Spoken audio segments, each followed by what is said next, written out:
یا اس جگہ کام کرنے کا مقصد تنخواہ اور مراد نہیں ہوتی.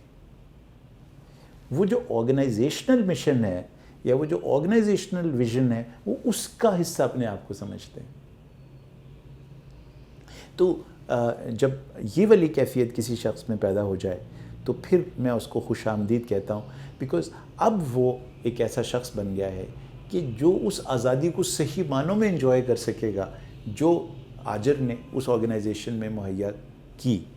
تو انجوائے کرنے کے لیے اس آزادی کی فضا کو، جس کا میں نے آپ کو اس تکون میں ذکر کیا تھا کہ آزادی کا، کام کا اور محبت کا آپس میں جڑاؤ ہے سٹریس، ورک پلیس سٹریس کو کم کرنے کا، تو یہاں انجوائے کرنے کے لیے اس آزادی کو اور اس کا بہترین باہر آئے گا اگر یہ مائنڈ سیٹ ایسے شخص کا ہوگا جس کا میں نے آپ سے ایک لیڈر کے مائنڈ سیٹ کا آپ سے ذکر کیا ہے.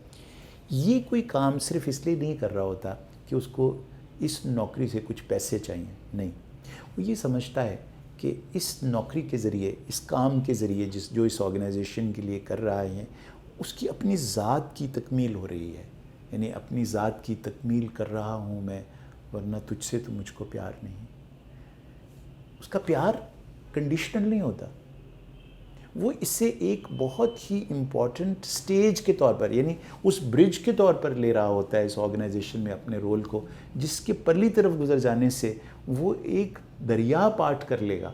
یعنی ایک نئی سٹیج آف ڈیولپمنٹ میں نفسیاتی طور پر بھی، شعوری طور پر بھی، روحانی طور پر بھی اور نفسیاتی طور پر بھی پہنچ جائے گا. یعنی گروتھ اور ڈیولپمنٹ کا جو اس کا پروسیس چل رہا ہے زندگی کا، اس میں یہ آرگنائزیشن ایک بہت انٹیگرل ویسٹیبیول ہے جو کہ اس کو اپرچونٹی پرووائڈ کر رہی ہے، اس کو موقع فراہم کر رہی ہے اس میچورٹی کے سفر کو جاری و ساری رکھنے کے لیے.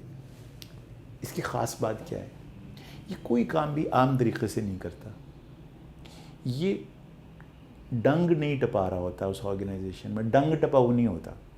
یہ صرف آج کا کام نہیں کر رہا ہوتا. وہ کام کو بس میں مکا لوں اس کیفیت میں ہوتا. میں بس تسی بیٹھو، میں ذرا تھوڑا جہا فائلاں کڈ لواں، میں کم مکا لواں.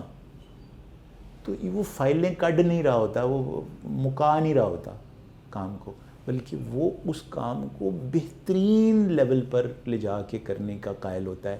یعنی he is pursuing excellence in his work. اس کے اندر کانسٹنٹلی جد و جہد چل رہی ہوتی ہے کہ میں اس کام کو بہترین طریقے سے کیسے کر سکتا ہوں. اگر وہ کسی جگہ کے اوپر صرف ایک دیوار بنا رہا ہے اور اس پہ اینٹیں لگا رہا ہے، ایک راج کی حیثیت سے صرف اینٹیں لگا رہا ہے، تو اس کا جو اینٹ رکھنے کا اور لگانے کا اور سیمنٹ لگانے کا انداز ہوگا وہ کمال ہی ہوگا. اس کا مقصد یہ بھی ہوگا کہ وہ اینٹ بھی بہترین استعمال کرے اور بہترین جگہ پہ لگائے، اور پھر اس کے اندر مسالہ بھی اتنا ہی لگائے جتنے کی ضرورت ہے، اور ایک لمحہ بھی اس کی آنکھ اس اینٹ اس مسالے سے ادھر ادھر نہ جائے. تو اس کے اندر ایک سنگل مائنڈڈنیس ہوتی ہے، بالکل ایسی جیسی محبوب کی طرف دیکھتے ہوئے محب کی ہوتی ہے، جیسی عاشق کے اندر سنگل مائنڈڈنیس ہوتی ہے اپنے معشوق کو دیکھتے ہوئے. اس کے ذہن میں کوئی اور تصور ہوتا ہی نہیں، باقی تمام دنیا اس کے لیے ایک شور ہوتا ہے سوائے اس کے محبوب کے، سوائے اس کے معشوق کے. تو وہ جو اپنے کام کو ایک معشوق کے طور پر کرتا ہے تو پھر اس کے اندر یہ لیڈر ہونے کی کیفیت پیدا ہو جاتی ہے. اور نتیجہ کیا نکلتا ہے؟ وہ کبھی کسی مسیحا کی تلاش میں نہیں ہوتا، کیونکہ وہ تو خود ہی ایک لیڈر اور خود ہی ایک مسیحا ہوتا ہے. اس کا مقصد صرف اس دنیا میں کامیابی حاصل کرنا نہیں ہوتا، بلکہ وہ اس آنے والی دنیا کے لیے بھی اپنے آپ کو پریپیئر کر رہا ہوتا ہے جو اگلا جہان ہے. اور اس کا اگلا جہان کسی قیامت کے بعد آنے والا اگلا جہان نہیں ہوتا، بلکہ ہر وہ لمحہ ہوتا ہے جو اس لمحے کے بعد آنے والا ہے. اس کا اگلا جہان اس کا اگلا لمحہ ہوتا ہے، اور وہ ہر کام اس انداز سے کرتا ہے کہ میرا اگلا جہان اس لمحے کی بنیاد پر کھڑا ہے. اگر میں نے بنیاد خراب کر دی تھی میرا اگلا جہان بھی خراب ہو جائے گا. اس کی تعمیر اور ترقی ہر وقت اگلے جہان کے اس تصور کے بارے میں نہیں ہوتی جو قیامت کے بعد کا ہے، اس لمحے کے بارے میں ہوتی ہے جو اس کے یہاں کام ختم، اس کام ختم کرنے کے بعد شروع ہونے والا ہے. جب وہ آج شام کو اپنی مزدوری ختم کرے گا، اپنا راج کا کام مکمل کرے گا، تو وہ جو دیوار ہوگی اس کو لوگ دیکھنے آئیں گے. اسے معلوم ہے کہ کل جب میں کام کروں گا اس دیوار کے اوپر تو یہ اتنی مضبوط ہوگی کہ اس کے اوپر جو میں اگلا کام کروں گا وہ مجھے آسانی پیدا کر دے گا. اب اس کے کل جو دیوار بنانے والا ہے یہ اس کا اگلا جہان ہے. یہ جو تصور ہے کہ وہ اپنے ہر کام کو اس طرح ادا کرتا ہے جیسے وہ اپنی نماز کو ادا کرتا ہے.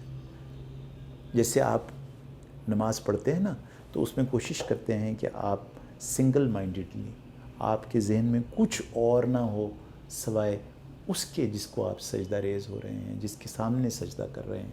تو یہ جو نماز کا پڑھنا ہوتا ہے نا جس انداز سے، جب آپ کام اس انداز سے کرنے لگتے ہیں جیسے آپ نے نماز پڑھی ہے، تو پھر یہ ہے نماز کا قائم ہونا. تو مجھ ناچیز جاہل کی نظر میں نماز پڑھنے اور نماز قائم کرنے کا ایک طریقہ یہ بھی ہے کہ آپ اپنے کام کو اس انداز سے کریں جیسے آپ نماز پڑھتے ہیں.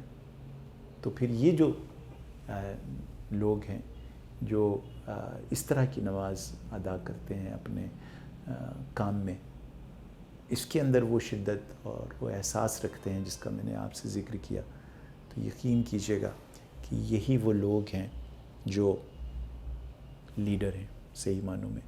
اور ان کو کبھی ورک پلیس سٹریس میں پرابلمز نہیں پیدا ہوں گی، اور یہ اصل میں اپنی ہیلتھ میں انویسٹ کر رہے ہیں، اپنی فزیکل ہیلتھ میں انویسٹ کر رہے ہیں، اپنی سائیکولوجیکل ہیلتھ میں انویسٹ کر رہے ہیں، اپنی اسپریچول ہیلتھ میں انویسٹ کر رہے ہیں، حالانکہ دیکھنے میں وہ کام کر